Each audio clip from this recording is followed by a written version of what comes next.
በዛሬ ቪዲዮ ጣፋጭ በቀል ላይ ፔሊን እና ሲናን የጄዳን ቤት የሚዘርፉበትን ጄዳ በራፉን ዘግታ የምትጠፋበትን በሸክና ቡለንት የሚጋቡበትን በሰርጉ ቀን አደጋ የሚፈጠርበትንና ጄዳ የፔሊንንና የሲናንን ምግብ ቤት ሙሉ በሙሉ የምታቃጥልበትን የምታወርምበትን ሌሎችም አሳዛኝና አስደንጋጭ ንቶችን እየቀረበ ያለው ወደ አጓጊው ትዕይንት አለፍኩኝ። ሲናን እንዲሁም ደግሞ ፔሊን ቤቱን ሰብረው ገቡ። አዎ የጄዳን ቤት ለመፈተሽና እያንዳንዱን የደበቀችውን ሚስጥር ለማወቅ ቤቷን ሰብረው ገቡ። ሲናን በአጥር በኩል ሲገባ ፔሊን በበራፉ ተከፍቶላት ትገባለች። በሌላ በኩል የበሸክ የሙሽራ ቀሚስ ይደርሳል። ግን በዚህ ጊዜያት ላይ በሚያሳዝንና በሚያናድድ ሁኔታ በሸክ ከእናቷ ጋር አትስማማም። ደርቢ ናት። እናቷ ወጣት ነኝ ብላ ታስባለች። እናም በሸክ እየተኳኳለችና ሜካፕ እየተሰራች ባለችበት ሰዓት ላይ የሙሽራ ቀሚሷን እናቷ ይዛው ትመጣለች። እናም የእናቷን መምጣት የተመለከተችው በሸክ በጣም ታዝናለች። የሙሽራ ቀሚሷን በጣም እንደሚያምር እየነገረቻት ወደ ውስጥም ትገባለች። የበሸክ እናት የሙሽራ ቀሚስ ለብሳው ወዲያውም በሚያሳዝን ሁኔታ እኔ ላይ በጣም አምሯል በማለት ትነግራታለች። የማንን የሙሽራ ቀሚስ ነው የለበሽው? የኔን እንዳይሆን በፈጠረሽ አውልቅ። በዚህ ጊዜያትም ላይ በሚያናድድ ሁኔታና በሸክን ባሳዘነ ሁኔታ በሸክ በጣም ትጮኻለች። ምክንያቱም የሙሽራ ቀሚሱ ከጎን በኩል ተተረተረ። የሙሽራ ቀሚሱን መተርተር የተመለከተችው በሸክም አበደች። የሙሽራ ቀሚስን በሙሽራ ቀን የመታበላሽችብኝ ቀደደችው።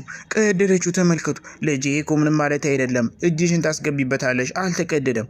ወይኔ በፈጣሪ በማለት ሲማይን ብትሆን ትናደዳለች። በሸክ ራሷን ስታ ትወድቃለች። ሲማይ ለፔሊን በተደወለላትን ፔሊን ግን ያለችበት ሁኔታ ፍተሻ ላይ ስለነበረችና የጄዳን ቤት እየተመለከተች ነበር። ጄዳ ደግሞ በዚህ ጊዜያት ላይ ወደ ቤቷ ውስጥ ተመልሳ ትመጣለች። እናም ጄዳ ወደ ላይ ስትወጣ ሲናንና እንዲሁም ደግሞ ፔሊን አንድ ላይ ሁለቱም ይቀመጣሉ። በድንገትም ወደ ጎን ስትመለከት እቃዎች የተዘበራረቁና የሆነ ሰው ሊዘርፋት የመጣ እንደነበር ቤቱ ይመስላል። እናም በዚህ ጊዜያት ላይ የሆነ ዕቃ ትመለከታለች። ያም ዕቃ ደግሞ የራሷ ዕቃ ነበር፣ ማለትም የጄዳ። እናም ፔሊንን ያገተችውና አንገቷ ላይ የነበረው ሀብል የሚተቀመጠው እዛው ስፍራ ላይ ነበር። ጄዳም አጋች እንደሆነ ሲናን አወቀ። ሲናንም አፉን ከፍቶ አንቺ ነሽ ማለት ነው ያጋቻት? በይሱን ሀብል ምስኪን በማለትም ሲናገር ማንም ሰው ሳይዛት በፍጥነት ከቤት ውስጥ ወጣ በራፉን ቆልፋባቸው እዚሁ ትበዘብሳላችሁ ደደቦች በማለት ጄዳ በፍጥነት ታመልጣለች። እሷ ላይ ሙሽራ ቀሚሱ ሊስተካከል ይችላል በማለት ወደሚሰርፉ ሰዎች ጋር ይዛላት ለመሄድ ትሞክራለች። በሌላ በኩል በሸክም ብትሆን የሙሽራ ቀሚሱን ተመልክታ ልትደሰት አልቻለች። በጣም ታዝናለች፣ በጣም ታለቅሳለች። ሲናን እና እንዲሁም ደግሞ ሲሞሽ አሁን ከታሰሩበት ቦታ በመጨረሻ ይወጣሉ። ማለትም ጄዳ ቆልፋ ከሄደችባቸው ቦታ። ፖሊሱም የሰሩት ስህተት በጣም ከባድ መሆኑንና የማንንም ሰው ቤት ዘርፈው አሊያም ደግሞ ከፍቶ መግባት ስህተት መሆኑን ይነግራቸዋል። እናም በዚህ ጊዜያት ላይ ዳግመኛ እንደዚህ አይነት ስራ እንደማይሰሩ ተስፋ እያደረገ እነሱን ወደሚፈልጉበት ቦታ እንዲሄዱም ይለቃቸዋል። ጄዳ ታመልጣለች። ያኔ ሙሽራ ቀሚስ በጣም እንድትደሰት በስጦታ ወረቀት አድርጋ ይዛላት ፔሊን ትመጣለች። እናም እንዳገኘችና ከሌላ ሱቅ ይዛላት እንደመጣች ተመሳሳይ መሆኑንና በጣምም እንደሚያምርም ትነግራታለች። ይህን የተመለከተችው በሸክም በጣም ደስ ብሏት ላንቺ ለጓደኛ ይህንን ካላደረኩኝ ሌላ ምን አደርግልሻለሁ እዚህ ከሆነች በማለት በሸክና እንዲሁም ፔሊን ይደሰታሉ። በሸክ ከነበረችበት ሀዘንና ለቅሶ ፔሊንን አቅፋት ትደሰታለች። የሙሽራ ቀሚሱንም ለብሳ በሸክ በጣም ተደስታ ወደ ሁሉም ጋር ትመጣለች። የፔሊን እናትና አባት ሲማይ እንዲሁም ሌሎቹን በተሰበሰቡበት በጣም እንዳመረባትና በጣም ደስ እንዳላቸው እርስ በርስም ያወራሉ። እንዲሁም በሸክን ሶሃይላና እንዲሁም ደግሞ ሁሉም እያቀፏት ደስ እንዳላቸው ይናገራሉ። ቡለንት ሱፉን ለብሶ መኪናውን ተገድፎ ውጭ ላይ እየጠበቃት ነው። በጣምም ደስ ብሎታል። ሁሉም ማዘጋጀት ያለባቸውን እያንዳንዱን ነገራቶች በሙሉ አዘጋጅተዋል። አሁን ሙሽሮቹ ተንስተው ሊሄዱ ነው። እናም በዚህ ጊዜያት ላይ ሙሽራዋ በጣም አምሮባትና በጣም ውብ ሆና ከሪዛ ጋር እጅ ለእጅ ተያይዘው ለቡለንት ይሰጠዋል። ቡለንትም ሊቀበል ባለበት ሰዓት ላይ እንደ ልጄም ናትና ተንከባከባት፣ እንዳታስለቅሳት፣ አስደስታት፣ ማድረግ ያለብህንን ያልነግረም በቃ በአለም አባትም ሁናት በማለት በሸክን ወደ እጆች ያስገባታል። እናም ሁለቱም ከተሳሳሙ በኋላ ተያይዘው ወደ መኪና ውስጥም ይገባሉ። ሲናን ደግሞ ሮዝ ጋር በመምጣት ይቅርታም እየጠየቃት እሷ ምንም ነገር አለ ማድረጓንም እያወቀ ግን ሕክምናውን እንድትንከባከብና እሱ የሚፈልገው ጤነኛ እንድትሆንለት መሆኑን ይነግራታል። ወዲያውም ሲናን ወደ ሰርጉ ላይ እንኳን ሳይገኝ ከሮዝ ጋር አንድ ላይ ይሆናል። እናም ሰርግ መሄድ አለብኝ ግን አንቺን መጀመሪያ መጠየቅ ስላለብኝ ነው በማለት ሮዝ ጋርን ሲናን ይጠይቃታል። በሌላ በኩል ሙሽሮቹ በሸክና እንዲሁም ደግሞ ቡለንት ተያይዘው እጃቸውን ይሄዱ እሷን ወደሚያምረውና ወደ ተደገሰው ድግስም ይዟት ይሄዳል። ይህንን የተመለከተችውን በሸክ በጣም ደስ ይላታል። ወይኔ እንዴት ነው የሚያምረው በማለትም ትዘጋጃለች። እናም ሁሉም እዛ ጠብቀዋት ወደው አበባውን ይጨጣታል። አልዋሻችሁም በጣም ነው የሚያምረው። ሁላችሁም ስትመለከቱት ትቀናላችሁ። ምን አለ ሁሉም እንደዚህ በተጋቡ ትላላችሁ። በሸክና ቡለንትም ከንፈራቸውን የተሳሳሙ ሁሉም ያጨበጨቡ እንግዶችንም ጋብዘው ድግሳቸውን ለማድረግ ተዘጋጁ። ሱሃይላና ሪዛም አንድ ላይ ናቸው። እንዲሁም ደግሞ በሌላ በኩል ፔሊንና ሲናንም እየተሳሳሙ ይገኛሉ። እናም አሁን ሙሽራዎቹ እያበዱ ነው፣ እየጨፈሩ ነው።